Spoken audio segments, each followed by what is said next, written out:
A paz do Senhor, meus irmãos. Hoje, dia 17 de março, vamos ler Juízes 4, 5 e 6. Juízes capítulo 4.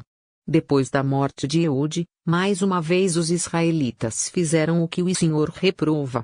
Assim o Senhor os entregou nas mãos de Jabim, rei de Canaã, que reinava em Azor. O comandante do seu exército era Sísera, que habitava em Arosete-Agoim. Os israelitas clamaram ao Senhor, porque Jabim, que tinha 900 carros de ferro, os havia oprimido cruelmente durante 20 anos. Débora, uma profetisa, mulher de Lapidote, liderava Israel naquela época. Ela se sentava debaixo da tamareira de Débora, entre Ramá e Betel, nos montes de Efraim, e os israelitas a procuravam, para que ela decidisse as suas questões. Débora mandou chamar Baraque, filho de Abinoão, de Quedes, em Naftali, e lhe disse: O Senhor, o Deus de Israel, ordena a você que reúna 10.000 homens de Naftali e Zebulon e vá ao monte Tabor. Ele fará que Sísera, o comandante do exército de Jabim, vá atacá-lo, com seus carros de guerra e tropas, junto ao rio Quizon, e os entregará em suas mãos. Baraque disse a ela: Se você for comigo, irei, mas, se não for, não irei. Respondeu Débora: Está bem, irei com você. Mas saiba que, por causa do seu modo de agir, a honra não será sua, porque o Senhor entregará Sísera nas mãos de uma mulher. Então Débora foi a Quedes com Baraque, onde ele convocou Zebulon e Naftali. 10.000 homens o seguiram, e Débora também foi com ele. Ora, o queneu Eber se havia separado dos outros queneus, descendentes de Obabe, sogro de Moisés, e tinha armado sua tenda junto ao carvalho de Zaanim, perto de Quedes. Quando disseram a Sísera que Baraque, filho de Abinoão, tinha subido o monte Tabor, Sísera reuniu seus 900 carros de ferro e todos os seus soldados, de Arosete-Agoim ao rio Quizon. E Débora disse também a Baraque: Vá. Este é o dia em que o Senhor entregou Sísera em suas mãos. O Senhor está indo à sua frente. Então Baraque desceu o monte Tabor, seguido por 10.000 homens. Diante do avanço de Baraque, o Senhor derrotou Sísera e todos os seus carros de guerra e o seu exército ao fio da espada, e Sísera desceu do seu carro e fugiu a pé. Baraque perseguiu os carros de guerra e o exército até Arosete-Agoim. Todo o exército de Sísera caiu ao fio da espada, não sobrou um só homem. Sísera, porém, fugiu a pé para a tenda de Jael, mulher do queneu Eber, pois havia paz entre Jabim, rei de Azor, e o clã do queneu Eber. Jael saiu ao encontro de Sísera e o convidou: Venha, entre na minha tenda, meu senhor. Não tenha medo. Ele entrou, e ela o cobriu com um pano. Estou com sede, disse ele. Por favor, dê-me um pouco de água. Ela abriu uma vasilha de leite feita de couro, deu-lhe de beber, e tornou a cobri-lo. E Sísera disse à mulher: Fique à entrada da tenda. Se alguém passar e perguntar se há alguém aqui, responda que não. Entretanto, Jael, mulher de Eber, apanhou uma estaca da tenda e um martelo e aproximou-se silenciosamente enquanto ele, exausto, dormia um sono profundo. E cravou-lhe a estaca na têmpora até penetrar o chão, e ele morreu. Baraque passou à procura de Sísera, e Jael saiu ao seu encontro. Venha, disse ela, eu mostrarei a você o homem que você está procurando. E entrando ele na tenda, viu ali caído Sísera, morto, com a estaca atravessada nas têmporas. Naquele dia, Deus subjugou Jabim, o rei cananeu, perante os israelitas. E os israelitas atacaram cada vez mais a Jabim, o rei cananeu, até que eles o destruíram. Juízes capítulo 5. O cântico de Débora. Naquele dia, Débora e Baraque, filho de Abinoão, entoaram este cântico: Consagrem-se para a guerra os chefes de Israel. Voluntariamente o povo se apresenta. Louvem o Senhor. Ouçam, ó reis. Governantes, escutem. Cantarei ao Senhor, cantarei, comporei músicas ao Senhor, o Deus de Israel. Ó Senhor, quando saíste de Seir, quando marchaste desde os campos de Edom, a terra estremeceu, os céus gotejaram, as nuvens despejaram água. Os montes tremeram perante o Senhor, o Deus do Sinai, perante o Senhor, o Deus de Israel. Nos dias de Sangar, filho de Anate, nos dias de Jael, as estradas estavam desertas, os que viajavam seguiam caminhos tortuosos. Já tinham desistido os camponeses de Israel, já tinham desistido, até que eu, Débora, me levantei, levantou-se uma mãe em Israel. Quando escolheram novos deuses, a guerra chegou às portas, e não se via um só escudo ou lança entre 40.000 de Israel. Meu coração está com os comandantes de Israel, com os voluntários dentre o povo. Louvem o Senhor. Vocês, que cavalgam em brancos jumentos, que se assentam em ricos tapetes, que caminham pela estrada, consideram. Mais alto que a voz dos que distribuem água junto aos bebedouros, recitem-se os justos feitos do Senhor, os justos feitos em favor dos camponeses de Israel. Então o povo do Senhor desceu às portas. Desperte, Débora. Desperte. Desperte, desperte, e rompa em cânticos. Levante-se, Baraque. Leve presos os seus prisioneiros, ó filho de Abinoão. Então desceram os restantes e foram aos nobres. O povo do Senhor veio a mim contra os poderosos.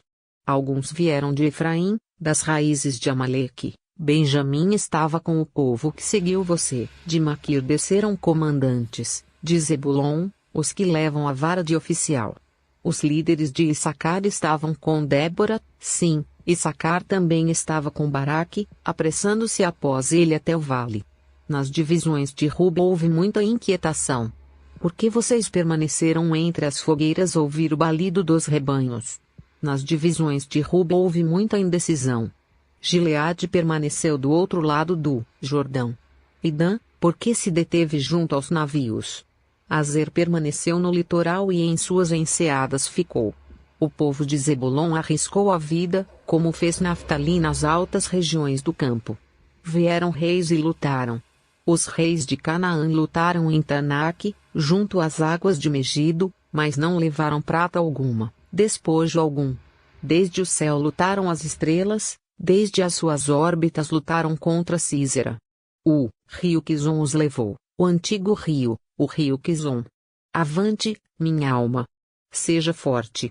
Os cascos dos cavalos faziam tremer o chão, galopavam, galopavam os seus poderosos cavalos. Amaldiçoem Meroz, disse o anjo do Senhor. Amaldiçoem o seu povo, pois não vieram ajudar o Senhor contra os poderosos. Que Jael seja a mais bendita das mulheres, Jael, mulher de Éber, o queneu. Seja ela bendita entre as mulheres que habitam em tendas. Ele pediu água, e ela lhe deu leite, numa tigela digna de príncipes trouxe-lhe coalhada. Ela estendeu a mão e apanhou a estaca da tenda, e com a mão direita o martelo do trabalhador. Golpeou Císera, esmigalhou sua cabeça, esmagou e traspassou suas têmporas. Aos seus pés ele se curvou, caiu e ali ficou prostrado. Aos seus pés ele se curvou e caiu, onde caiu, ali ficou. Morto. Pela janela olhava a mãe de Císera, atrás da grade ela exclamava, por que o seu carro se demora tanto? Por que custa a chegar o ruído de seus carros? As mais sábias de suas damas respondiam, e ela continuava falando consigo mesma, estarão achando e repartindo os despojos? Uma ou duas moças para cada homem, roupas coloridas como despojo para Císera, roupas coloridas, e bordadas, tecidos bordados para o meu pescoço, tudo isso como despiojo. Assim pereçam todos os teus inimigos, ó Senhor. Mas os que te amam sejam como o sol quando se levanta na sua força. E a terra teve sossego por 40 anos. Juízes capítulo 6. Deus chama Gedeão. De novo os israelitas fizeram o que o Senhor reprova, e durante 7 anos ele os entregou nas mãos dos medianitas. Os medianitas dominaram Israel, por isso os israelitas fizeram para si esconderijos nas montanhas, nas cavernas e nas fortalezas. Sempre que os israelitas faziam as suas plantações, os medianitas, os amalequitas e outros povos da região a leste deles as invadiam. Acampavam na terra e destruíam as plantações ao longo de todo o caminho, até Gaza, e não deixavam nada vivo em Israel, nem ovelhas nem gado nem jumentos. Eles subiam trazendo seus animais e suas tendas, e vinham como enxames de gafanhotos. Era impossível contar os homens e os seus camelos. Invadiam a terra para devastá-la. Por causa de Midian, Israel empobreceu tanto que os israelitas clamaram por socorro ao Senhor. Quando os israelitas clamaram ao Senhor por causa de Midian, ele lhes enviou um profeta, que disse: Assim diz o Senhor, o Deus de Israel: Tirei vocês do Egito, da terra da escravidão. Eu os livrei do poder do Egito e das mãos de todos os seus opressores. Expulsei-os e dei a vocês a terra deles. E também disse a vocês: Eu sou o Senhor, o seu Deus. Não adorem os deuses dos amorreus, em cuja terra vivem, mas vocês não me deram ouvidos. Então o anjo do Senhor veio e sentou-se sob a grande árvore de Ofra, que pertencia ao abiesrita Joás. Gideão, filho de Joás, estava malhando trigo num tanque de prensar uvas, para escondê-lo dos midianitas. Então o anjo do Senhor apareceu a Gideão e lhe disse: O Senhor está com você, poderoso guerreiro. Ah, Senhor, Gideão respondeu, se o Senhor está conosco, por que aconteceu tudo isso? Onde estão todas as suas maravilhas que os nossos pais nos contam quando dizem: Não foi o Senhor que nos tirou do Egito? Mas agora o Senhor nos abandonou e nos entregou nas mãos de Midian. O Senhor se voltou para ele e disse: Com a força que você tem, vá libertar Israel das mãos de Midian. Não sou eu quem o está enviando? Ah, Senhor, respondeu Gideão, como posso libertar Israel? Meu clã é o menos importante de Manassés, e eu sou o menor da minha família. Eu estarei com você, respondeu o Senhor, e você derrotará todos os midianitas como se fossem um só homem. E Gideão prosseguiu: Se de fato posso contar com o teu favor, dá-me um sinal de que és tu que estás falando comigo. Peço-te que não vás embora até que eu volte e traga minha oferta e a coloque diante de ti. E o Senhor respondeu: Esperarei até você voltar. Gideão foi para casa, preparou um cabrito e com uma arroba de farinha fez pães sem fermento, pôs a carne num cesto e o caldo numa panela, trouxe-os para fora e ofereceu-os a ele sob a grande árvore. E o anjo de Deus lhe disse: Apanhe a carne e os pães sem fermento, ponha-os sobre esta rocha e derrame o caldo. Gideão assim o fez. Com a ponta do cajado que estava em sua mão, o anjo do Senhor tocou a carne e os pães sem fermento. Fogo subiu da rocha, consumindo a carne e os pães. E o anjo do Senhor desapareceu. Quando Gideão viu que era o anjo do Senhor, exclamou: Ah, Senhor soberano! Vi o anjo do Senhor face a face. Disse-lhe, porém, o Senhor: Paz seja com você. Não tenha medo. Você não morrerá. Gideão construiu ali um altar em honra ao Senhor e lhe deu este nome: O Senhor é paz. Até hoje o altar está em Ofra dos Abiesritas. Naquela mesma noite, o Senhor lhe disse: Separe-o, segundo novilho do rebanho de seu pai, aquele de 7 anos de idade. Despedace o altar de Baal, que pertence a seu pai, e corte o poste sagrado de Azerá que está ao lado do altar. Depois faça um altar para o Senhor, o seu Deus, no topo desta elevação. Ofereça o segundo novilho em holocausto com a madeira do poste sagrado que você irá cortar. Assim Gideão chamou 10 dos seus servos e fez como o Senhor lhe ordenara. Mas, com medo da sua família e dos homens da cidade, fez tudo de noite, e não durante o dia.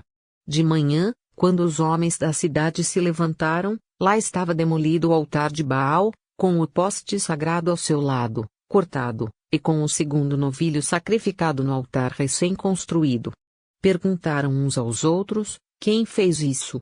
Depois de investigar, concluíram: Foi Gideão, filho de Joás. Os homens da cidade disseram a Joás: Traga seu filho para fora. Ele deve morrer, pois derrubou o altar de Baal e quebrou o poste sagrado que ficava ao seu lado. Joás, porém, respondeu à multidão hostil que o cercava: Vocês vão defender a causa de Baal? Estão tentando salvá-lo? Quem lutar por ele será morto pela manhã. Se Baal fosse realmente um deus, poderia defender-se quando derrubaram o seu altar. Por isso naquele dia chamaram Gideão de Jerubaal, dizendo: Que Baal dispute com ele, pois derrubou o seu altar. Nesse meio tempo, todos os medianitas, amalequitas e outros povos que vinham do leste uniram os seus exércitos, atravessaram o Jordão e acamparam no vale de Jezreel. Então o Espírito do Senhor apoderou-se de Gideão, e ele, com toque de trombeta, convocou os abiesritas para segui-lo. Enviou mensageiros a todo o Manassés, chamando as armas, e também a Azer, a Zebulon e a Naftali, que também subiram ao seu encontro. E Gideão disse a Deus: quero saber se vais libertar Israel por meu intermédio, como prometeste. Vê, colocarei uma porção de lã na eira. Se o orvalho molhar apenas a lã e todo o chão estiver seco, saberei que tu libertarás Israel por meu intermédio, como prometeste. E assim aconteceu. Gideão levantou-se bem cedo no dia seguinte, torceu a lã e encheu uma tigela de água do orvalho. Disse ainda Gideão a Deus: não se acenda a tua ira contra mim. Deixa-me fazer só mais um pedido.